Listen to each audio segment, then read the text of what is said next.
اور جو ستری سرزمین ہوتی ہے اس کی پیداوار تو خدا کے حکم سے خوب نکلتی ہے، اور جو خراب ہے اس کی پیداوار اگر نکلی بھی تو بہت کم نکلتی ہے۔ اسی طرح ہم ہمیشہ اسرائیل کو طرح طرح سے بیان کرتے رہتے ہیں ان لوگوں کے لیے جو قدر کرتے ہیں۔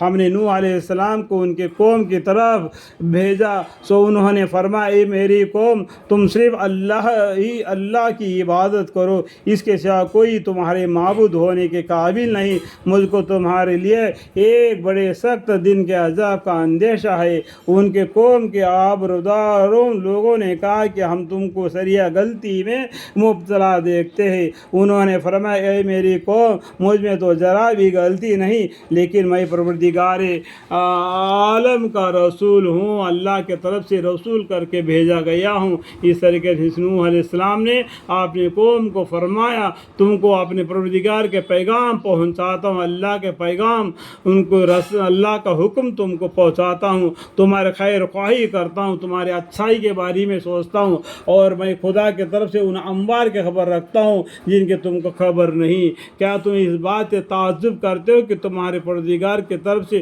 تمہارے پاس ایک ایسی شخص کے معرفت جو تمہاری جنس کا ہے کوئی نصیحت کی بات آ گئی تاکہ وہ شخص تم کو ڈراوے اور تاکہ تم ڈر جاؤ اور تاکہ تم پر رحم کیا جاوے؟ سو لوگ ان کے تکذیب ہی کرتے رہے، پھر بھی نہیں مانتے رہے، تو ہم نے ان کو یعنی نوح علیہ السلام کو اور جو لوگ ان کے ساتھ کشتی میں تھے بچا لیا، اور جن لوگوں نے ہماری آیتوں کو جھٹلایا تھا ان کو ہم نے غرق کر دیا۔ بے شک وہ لوگ اندھے ہو رہے تھے، اور ہم نے قوم عاد کی طرف ان کے بھائی ہود علیہ السلام کو بھیجا، انہوں نے فرمایا اے میری قوم تم اللہ کی عبادت کرو، اس کے سوا کوئی تمہارا معبود نہیں، سو کیا تم نہیں ڈرتے؟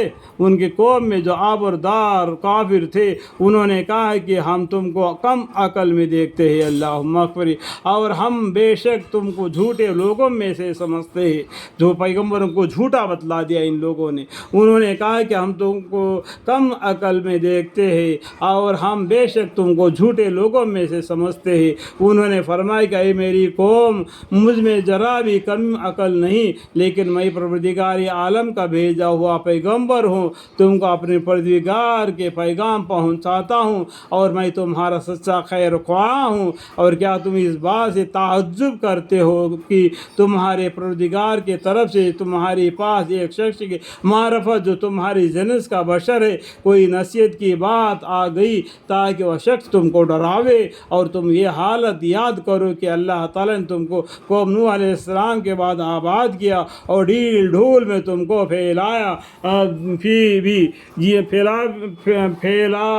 بھی زیادہ دیا۔ سو خدا تعالیٰ کی ان نعمتوں کو یاد کرو الحمدللہ تاکہ تم کو فلاح ہو، لعلکم تفلحون۔ اور حکانے لگے کہ کیا آپ ہمارے پاس اس واسطے آئے کہ ہم صرف اللہ کی عبادت کیا کریں، اور جن کو ہمارے باپ دادا پوجتے تھے، یعنی ان کے باپ داداؤں کو شیطان نے ان کو راستہ سے بھلا دیا، بے راہ کر دیا، تو تم بھی ان لوگوں کے پیچھے بے راہ ہو جاؤ گے؟ کہنے کا مطلب سمجھ میں آ گیا؟ ہم صرف اللہ ہی کی عبادت کیا کریں، اور آگے کیا بولتے؟ اور جن کو ہمارے باپ دادا پوجتے تھے ہم ان کو چھوڑ دیں؟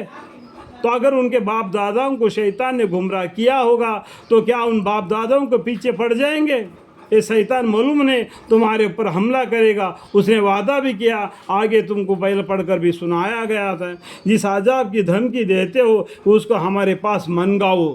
اس طریقے سے پیغمبر سے ان لوگوں نے اعلان کر دیا اگر تم سچے ہو۔ انہوں نے فرمایا کہ بس اب تم پر خدا کی طرف سے عذاب غضب آ ہی چاہتا ہے، کیا تم مجھ سے ایسی ناموں کے باب میں جھگڑتے ہو جن کو تم نے اور تمہارے باپ دادا نے آپ ہی ٹھہرا لیا ہے؟ اس کے اوپر کوئی دلیل نہیں، اپنے آپ خود ہی اللہ کا شریک ایک معبودوں کو بنا دیا، لکڑی کا، پتھر کا، مٹی کا، اور ان کی عبادت کرنے لگے۔ خود ہاتھوں سے بنا دیا اور اس کے سامنے سجدہ کرنے لگے. جس سے اللہ نے تمہیں پیدا کیا اور حکم الحاکمین ہے اس کے سامنے سر جھکانے سے انکار کر رہے ہیں، یعنی شرک کرتے ہیں. اللہ تعالیٰ شرک کو نہیں معاف کرے گا. اللہ تعالیٰ زبردست ہے، انتقام لے سکتے ہیں. باپ داداؤں نے آپ ہی ٹھہرا لیا ہے اس کے، یعنی ان کے معبود ہونے کے خدا تعالیٰ نے کوئی دلیل نقل یا عقل نہیں بھیجی. سو تم منتظر رہو، میں بھی تمہارے ساتھ انتظار کر رہا ہوں. ابھی پیغمبر نے آخر میں یہی کہہ دیا، غرض ہم نے ان کو اور ان کے ساتھیوں کو اپنی رحمت سے بچا لیا اور ان لوگوں کو جڑ تک کاٹ دیے جنہوں نے ہماری آیتوں کو جھٹلایا تھا اور وہ ایمان لانے والے نہ تھے. ان کو اللہ تعالیٰ نے غرق کر دیا، جڑ سے کاٹ دیا.